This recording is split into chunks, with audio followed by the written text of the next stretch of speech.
Hello, everyone. This is Justin Smythe from nextbigtrade.com. This is your weekly index review for April 26, 2024. Starting off with the S&P 500, we can see on the chart the S&P 500 was up 2.67% for the week.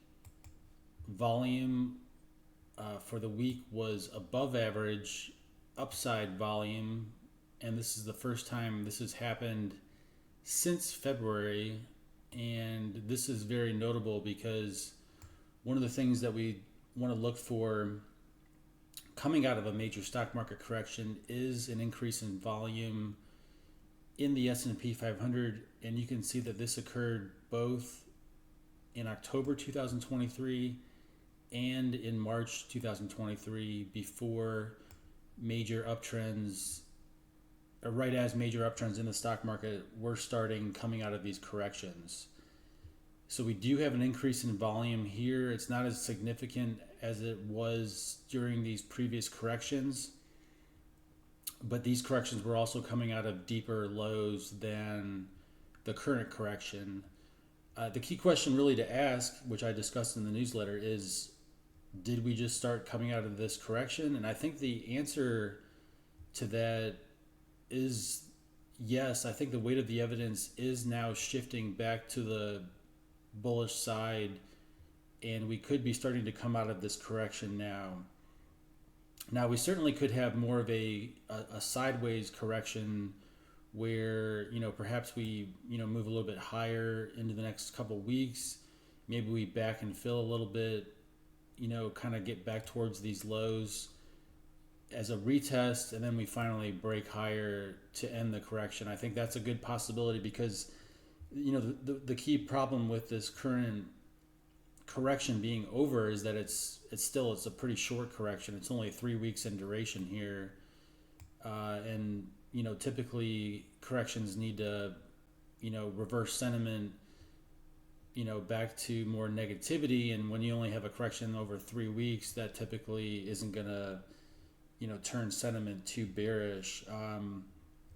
That's probably the worst part of the evidence that this correction could be over. But there was a lot of things that happened on the bullish side this week, which includes a proliferation in stage 2 breakouts and some strong sector moves that we haven't seen for the last few weeks. So those type of things, in my opinion, is what's tilting the weight of the evidence back to the bullish side now. So I think overall we need to start preparing for the end of this correction now, and looking to the long side of the stock market unless things really fall apart heading into next week.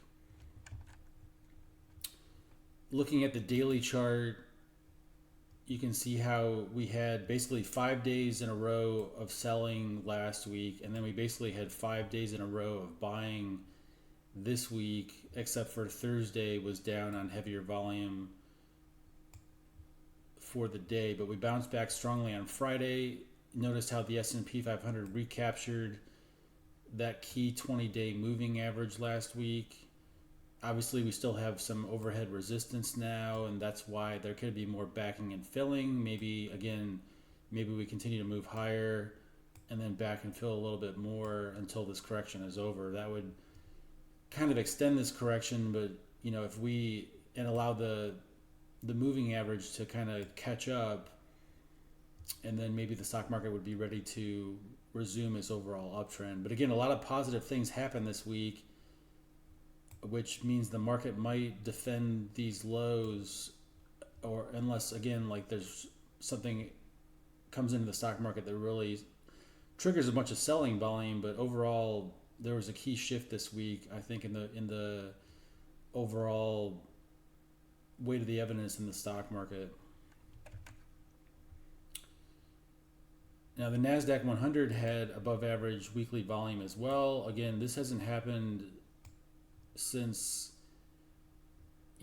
January for the NASDAQ 100, where again you basically have this gradual kind of deterioration in the stock market, and then finally get a correction. Had a huge pullback last week, and then the market bounces strongly this week. So same type of thing here again. Really, like you have a little bit of overhead resistance now. You might have to just kind of back and fill, and then set up another breakout.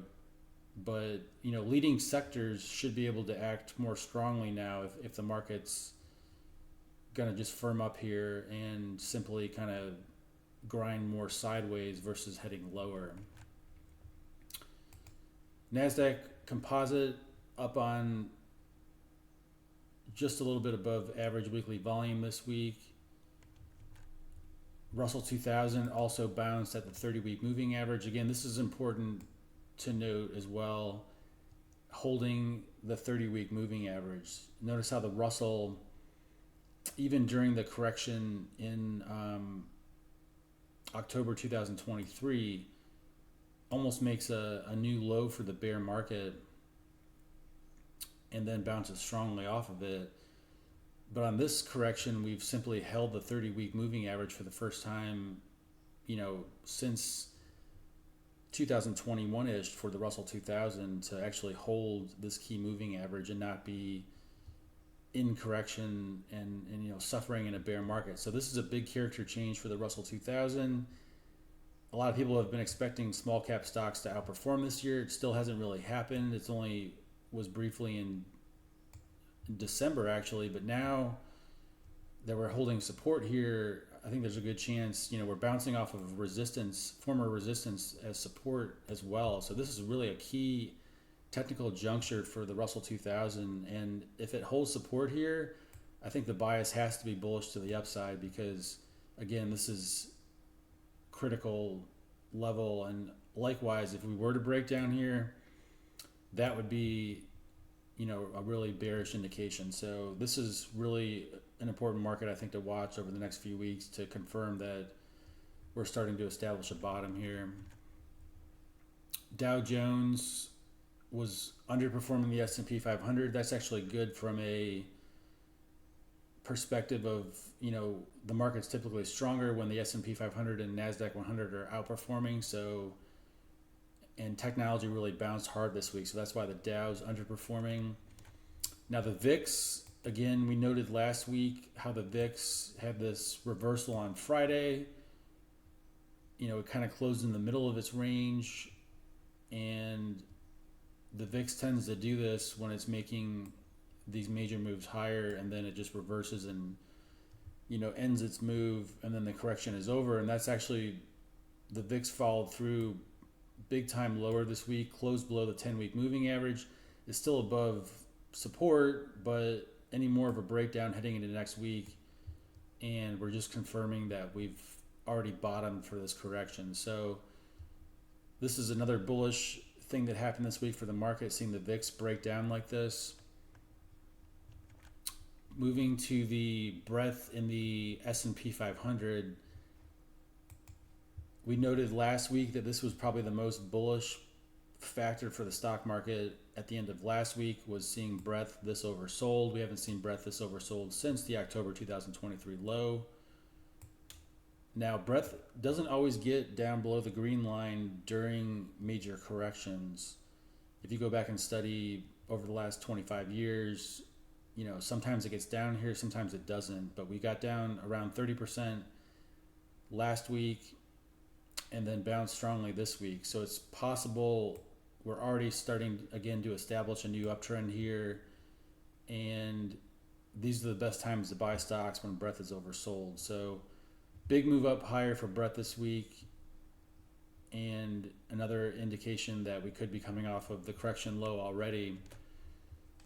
Looking at NASDAQ 100 breadth, again, this got oversold while the S&P 500 didn't.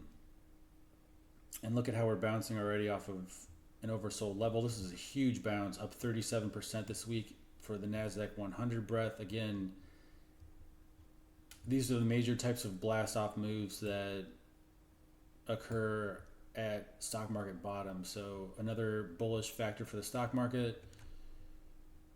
NASDAQ composite breadth didn't get oversold as well. And this is interesting because the NASDAQ composite had really lagged coming out of the bear market. got oversold during the last correction, doesn't get oversold now. Again, this could lead to the idea that small caps are ready to outperform now, and that would be bullish for the stock market. So we've got kind of a higher low in the NASDAQ composite compared to NASDAQ 100. And then looking at longer term breadth in terms of percentage of stocks above the 200-day moving average in the S&P 500, this is still in a quite nice level for longer term uptrends where there's more than 70% of stocks above the 200-day moving average. After this 6% correction in the S&P 500, this means that most stocks are still in an uptrend and not threatening to break down, and that's really key. You don't want to see this percentage get down to around the 55% level, after a correction where a bounce could just trigger a bear market. We're not anywhere close to this right now.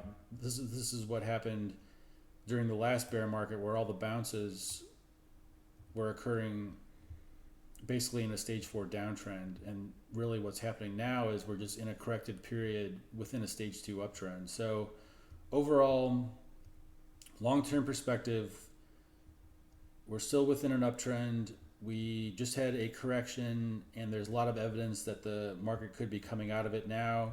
I think it's a good time to transition the bias back to a bullish bias and look for more buying opportunities, especially next week. If we get a little bit of a pullback, see what stocks are holding up, and if more stage 2 breakouts are occurring, that would further strengthen the case for another new uptrend in the stock market being perhaps closer than people expected.